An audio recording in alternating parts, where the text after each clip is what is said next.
어느 작은 마을에 에피카라는 한 청년이 살고 있었습니다. 에피카는 에피쿠로스의 철학을 깊이 존경하며 그의 쾌락주의 철학을 실천하려 애쓰는 사람이었습니다.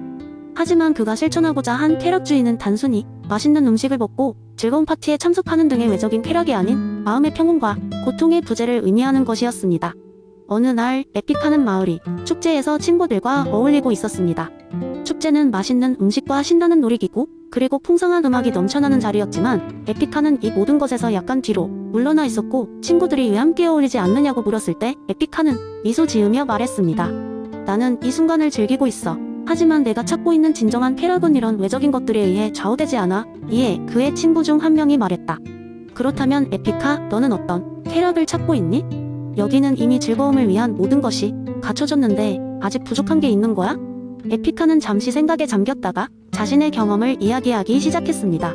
그는 어린 시절부터 화려한 축제나 고급 음식을 먹는 것이 얼마나 일시적인 즐거움을 줄 수 있는지 경험했지만 그것이 사라지고 나면 오히려 더 큰 공허감을 느끼곤 했다고 했습니다. 그 대신 그는 자연 속에서 고요함을 찾거나 사랑하는 사람들과 솔직한 대화를 나누며 보낸 순간들이 오랫동안 마음에 남았다고 말했습니다.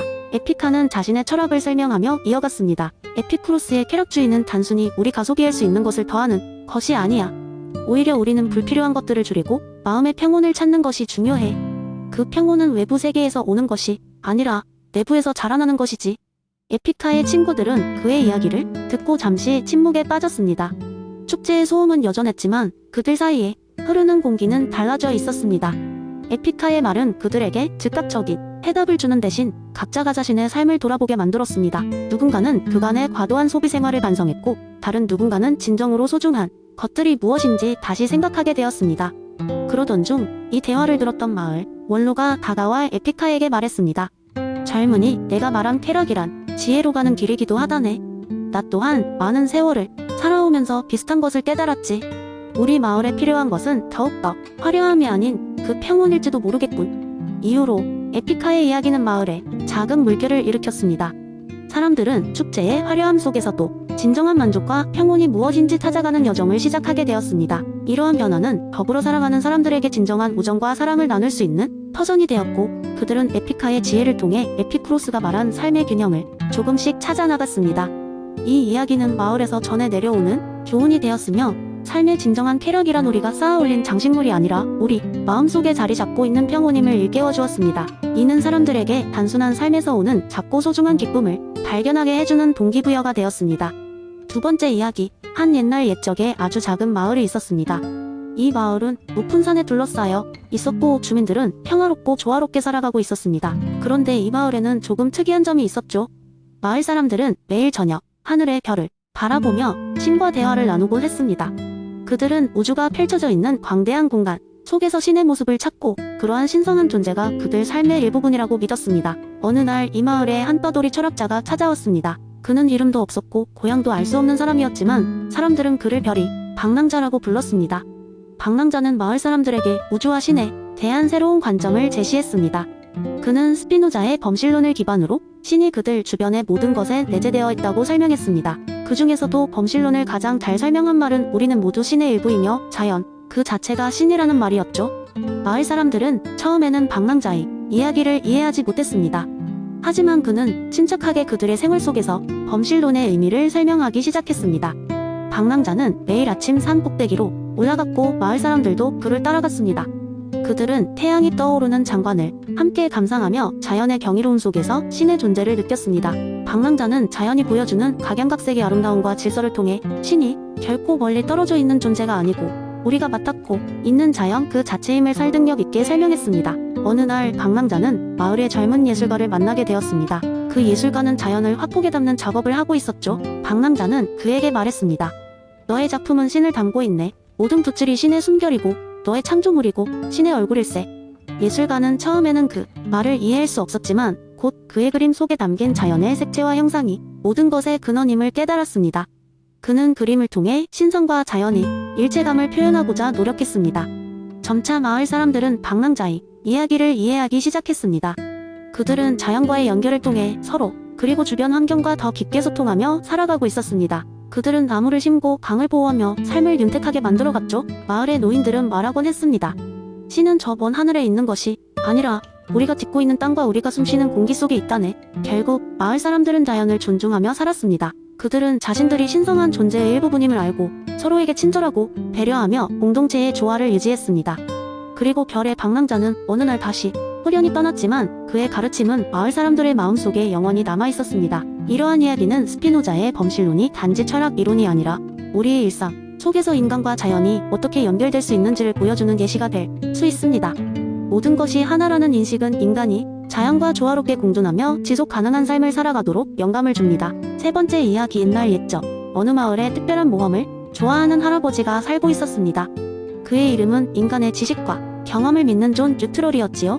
존 뉴트럴 할아버지는 항상 사람들에게 지혜롭고도 흥미로운 이야기를 전해주며 마을 사람들에게 큰 인기를 끌었습니다. 그가 가장 좋아하는 이론 중 하나는 바로 존 로크의 백지설이었습니다. 그리고 그는 이 이론에 근거하여 마을 사람들에게 전달한 특별한 이야기 하나가 있었죠. 어느 화창한 아침 존 뉴트럴 할아버지는 마을 광장에 모인 사람들에게 이렇게 이야기하기 시작했습니다. 여러분은 들어본 적 있으신가요? 무한히 많은 이야기를 담을 수 있는 아주 특별한 책이 있다면 말입니다. 사람들은 궁금한 눈으로 할아버지를 바라보며 그가 이어갈 말을 기다렸습니다.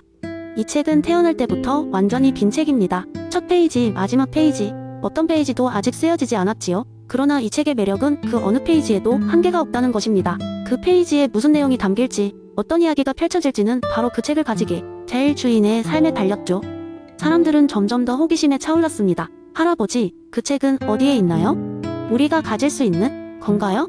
라고 소리쳤습니다. 존 뉴트럴 할아버지는 미소를 지으며 대답했습니다.